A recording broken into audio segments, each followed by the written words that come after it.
Lewis model of development है, that is a general theory of development for the third world countries.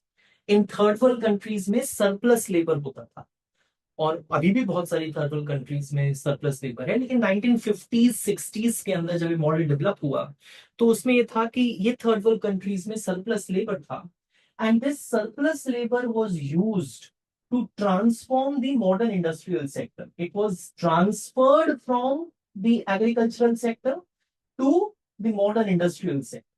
और इस तरीके से बताया गया इकोनॉमी में स्ट्रक्चरल ट्रांसफॉर्मेशन होगी. Then Lewis started with two sectors in the economy. One is traditional rural subsistence sector, another one is modern industrial sector. अगर आप ट्रेडिशनल रूरल एग्रीकल्चरल सेक्टर को देखेंगे तो आप ये पाते हैं कि उन्होंने ये कहा कि marginal productivity of labour under traditional sector is zero. Marginal productivity of labour under traditional sector is zero. तो इसका मतलब है कि ये सरप्लस लेबर है. This is a surplus. ये कुछ एड ऑन तो कर नहीं रहा एग्रीकल्चरल सेक्टर में, because you keep what do you mean by marginal productivity of labor to be zero? Means if you add on one more unit of labor, it is not going to add anything to the output. तो ये surplus labor, it was being transformed or transferred to the modern industrial sector. You can say that this is the sector of low productivity and this is a high productivity sector. This is a high productivity sector. दूसरी चीज ये कि एक और assumption इन्होंने ली थी, वो ये assumption थी कि देखिए generally you what you have done in micro course that the demand for labour is going to be determined at the point where marginal productivity of labor is equal to the wage rate, right? यहां पे इन्होंने कहा that APL is equal to, which is your TPL upon the amount of labor which is employed, that is going to determine the wage rate. In the traditional sector, so all rural workers, जितने भी rural workers हैं वो जितना भी output produce कर रहे हैं rural sector के अंदर, वो सारे लेबर जितने भी एम्प्लॉयड हुए थे उनमें इक्वली शेयर होगा, and that is equivalent to the wage. That is equivalent to the wage. So जो वेज रेट है that is going to be determined by the average productivity of labour and not by the marginal productivity of labour, right. दूसरी बात, सारी बात इस पे निर्भर करती है कि ये सेक्टर कैसे एक्सपैंड होता है, एंड ये कैसे एक्सपैंड होगा. How is that going to be expanded? Expansion किस चीज पे डिपेंडेंट होगा? एक्सपेंशन इस बात पे डिपेंडेंट होगा कि कितना कैपिटल एक्यूमुलेशन हो रहा है in modern industrial sector and what is the rate of industrialisation. Rate of industrialisation. अब यहां पे बात ये आती है कि लुइस ने एक और एजम्पशन लिया. उन्होंने ये एजम्पशन लिया, ये कहा कि जहां तक कैपिटल एक्यूमुलेशन की बात है, जो भी प्रॉफिट्स कैपिटलिस्ट कमाएंगे मॉडर्न इंडस्ट्रियल सेक्टर में वो उसको रीइन्वेस्ट कर देंगे उस सेक्टर के अंदर, वहीं से कैपिटल एक्यूमुलेशन आएगा. So this expansion is going to come through reinvestment of profits. This is going to come through reinvestment of profits. तो ये एक पहली assumption आप कह सकते हैं लुइस की थी. उन्होंने कहा कि कैपिटलिस्ट जो भी अर्न करेंगे वो उसको पूर्णतया रीइन्वेस्ट कर देंगे मॉडर्न इंडस्ट्रियल सेक्टर में, और जब वो रीइन्वेस्ट करेंगे तो नेचुरली ग्रोथ होगा, वैसे ही आउटपुट बढ़ेगा, एम्प्लॉयमेंट बढ़ेगी. ये एक्सपेंशन इस बात पे भी तो निर्भर करेगा ना कि कितना लेबर आ रहा है ट्रेडिशनल सेक्टर से मॉडर्न इंडस्ट्रियल सेक्टर में. अब लेबर क्यों आएगा ट्रेडिशनल सेक्टर से मॉडर्न इंडस्ट्रियल सेक्टर में? लेबर इसलिए आएगा ट्रेडिशनल सेक्टर से मॉडर्न इंडस्ट्रियल सेक्टर में क्योंकि जो मॉडर्न इंडस्ट्रियल सेक्टर है वो लेबर को ज्यादा वेजेस प्रोवाइड कर रहा होगा, राइट. सो वो जो excess of wages over profit है, राइट. पहले तो लेबर ट्रांसफर इस वजह से होगा कि मॉडर्न इंडस्ट्रियल सेक्टर में आपको ज्यादा वेजेस मिल रही है as compared to the rural agricultural sector. दूसरा, जो वेजेस हम जो भी प्रॉफिट कमाएंगे वो वेजेस से ज्यादा होगा, तो वो जो एक्सेस ऑफ प्रॉफिट है that is going to be reinvest. तीसरी बात इन्होंने ये भी कही कि जो मॉडर्न इंडस्ट्रियल सेक्टर है ना, वो एक कांस्टेंट वेज दे रहा है, लेकिन ये जो कांस्टेंट वेज है that is more than the wage, the subsistence wage which was given by the agricultural sector. और क्योंकि मॉडर्न सेक्टर एग्रीकल्चरल सेक्टर की सबसिस्टेंस वेज से ज्यादा वेजेस दे रहा है, this acts as an attraction कि तुम हमारे सेक्टर में आके काम करो। और इस कांस्टेंट वेज के ऊपर जो सप्लाई ऑफ रूरल लेबर है, supply of rural labour to the modern sector is perfectly elastic. मतलब वो कहते हैं ठीक है, अरे पकड़िए हमारे को इस ये कांस्टेंट वेज मिल रही है ना, ये एग्रीकल्चरल की सबसिस्टेंस वेज से ज्यादा है, हम खुशी खुशी इस पे आके काम करना चाहते हैं, हमारे को कोई टेंशन नहीं है कि आप हमारी वेज ना बढ़ो, बिकॉज ऑलरेडी इतना सरप्लस लेबर है एग्रीकल्चरल सेक्टर में कि उनको लगता है कि ठीक है,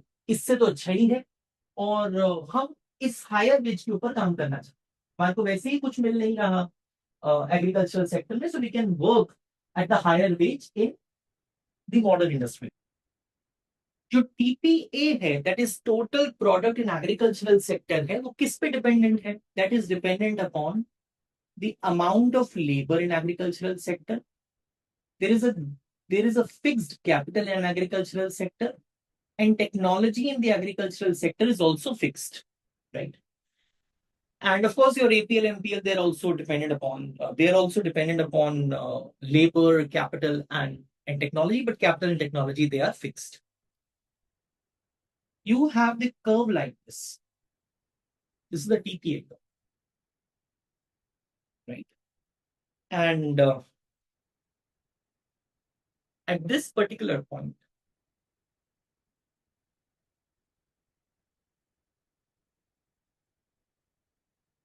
you can see that let's say this is what my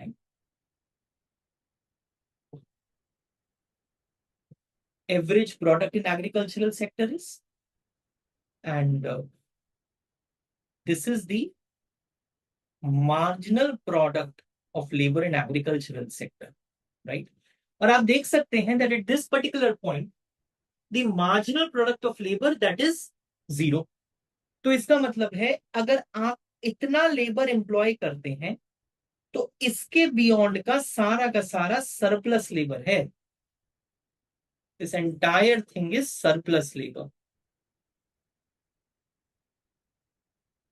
और यही लेबर जाके काम करेगा मॉडर्न सेक्टर के अंदर।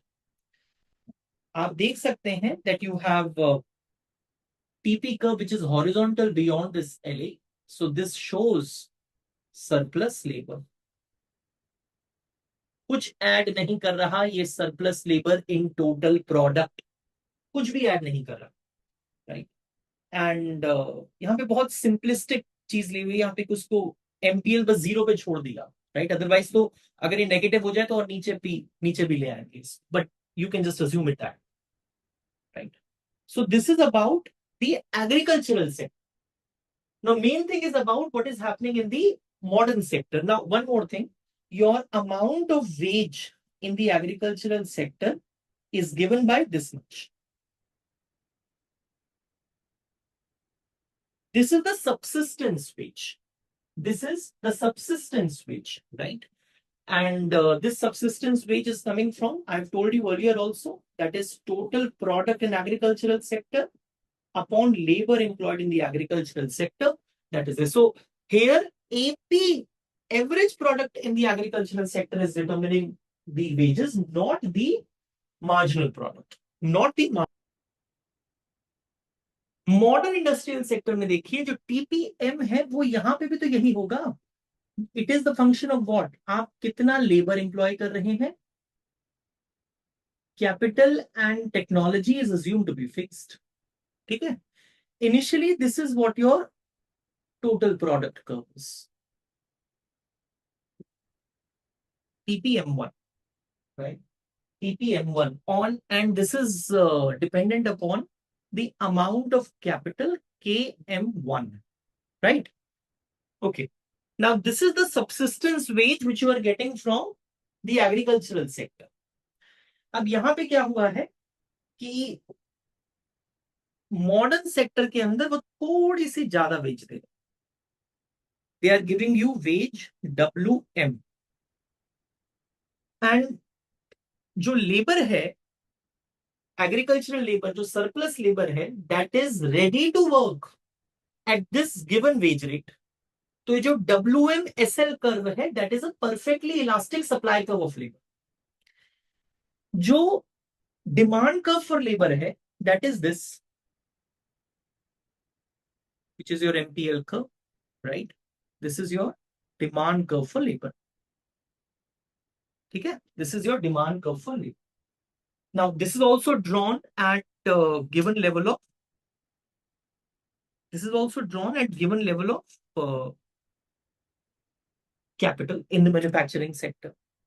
तो ये तो मेरा सप्लाई कर्व है WMSL, ये मेरा डिमांड कर्व है, they are intersecting at this particular point, they are intersecting at this particular point, and what is going to happen here is that I am going to use this much of labor, right?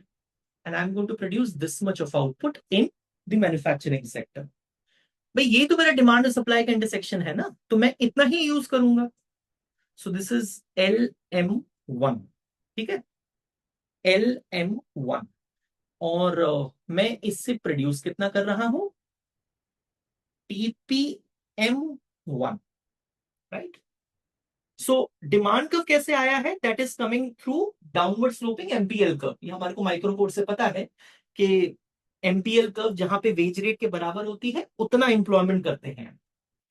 तो हम produce कितना कर रहे हैं, हम total output कितना produce हो रहा है हमारी इकोनॉमी के अंदर, OD1F LM1, this is the total output.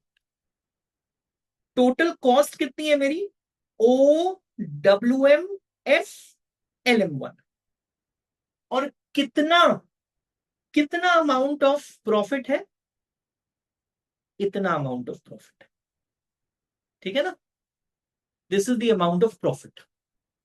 और मैं ये प्रॉफिट को उठा के री इन्वेस्ट कर देता हूं। जैसे ही मैं री इन्वेस्ट करता हूं इस प्रॉफिट को, तो कैपिटल बढ़ती है इकोनॉमी।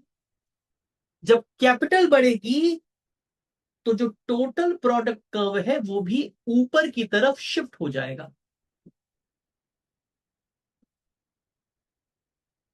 जब टोटल प्रोडक्ट कर्व ऊपर की तरफ शिफ्ट होगा और कैपिटल बढ़ गई है, this is also going to give rise to the higher amount of MPL, no, ये होगा ना बेटा, बिकॉज अब मेरे पास कैपिटल बढ़ गई, कैपिटल बढ़ गई तो मार्जिनल प्रोडक्टिविटी ऑफ लेबर भी बढ़ गई। जब मार्जिनल प्रोडक्टिविटी ऑफ लेबर बढ़ गई तो डिमांड कर्व फॉर लेबर है वो ऊपर की तरफ शिफ्ट हो जाएगा। जब डिमांड कर्व फॉर लेबर ऊपर की तरफ शिफ्ट हो जाएगा तो मैं कितना इंप्लॉय करूंगा, इस पॉइंट पे करूंगा ना, यही मेरा डिमांड कर्व फॉर लेबर है, downward sloping MPL curve equal to wage rate given by WM।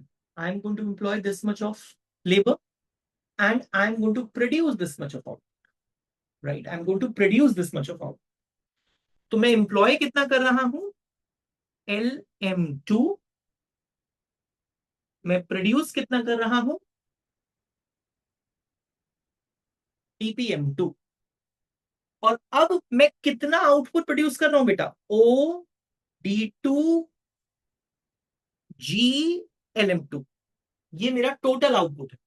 मेरी कॉस्ट कितनी है इतने LM2 को रखने की, OWMGLM2, राइट, और मैं कितना अमाउंट ऑफ लेबर यूज करूंगा, सॉरी कितना मेरा प्रॉफिट होगा, कितना होगा बेटा मेरा प्रॉफिट,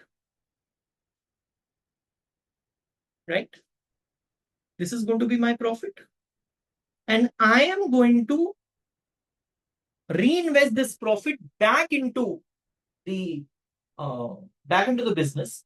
कैपिटल बढ़ेगी, टोटल प्रोडक्ट कर्व और ऊपर की तरफ शिफ्ट होगा, डिमांड कर्व फॉर लेबर और आगे की तरफ शिफ्ट होगा, मैं ज्यादा प्रोड्यूस कर पाऊंगा। तो ये जो सेल्फ सस्टेनिंग ग्रोथ है ये तब तक चल पाएगी जब तक ये जो सेल्फ सस्टेनिंग ग्रोथ है ये तब तक चल सकती है जब तक मैंने जितना भी सरप्लस लेबर था एग्रीकल्चरल सेक्टर से वो उठा के यूज कर लिया है इन द मॉडर्न सेक्टर। और क्योंकि मैंने उस मॉडर्न सेक्टर में वो पूरा का पूरा एग्रीकल्चरल सेक्टर का सरप्लस लेबर यूज कर लिया है, तो अब मैं क्या कर सकता हूं, अगर अब मुझे एक्सपेंड करना हुआ तो मुझे इन एग्रीकल्चरल लेबर्स को ज्यादा वेज देनी पड़ेगी। क्यों? क्यों इसलिए क्योंकि अब एग्रीकल्चर से उठकर जो लेबर है वो मैन्युफैक्चरिंग सेक्टर में आ गया, पूरा सरप्लस लेबर यूज हो गया।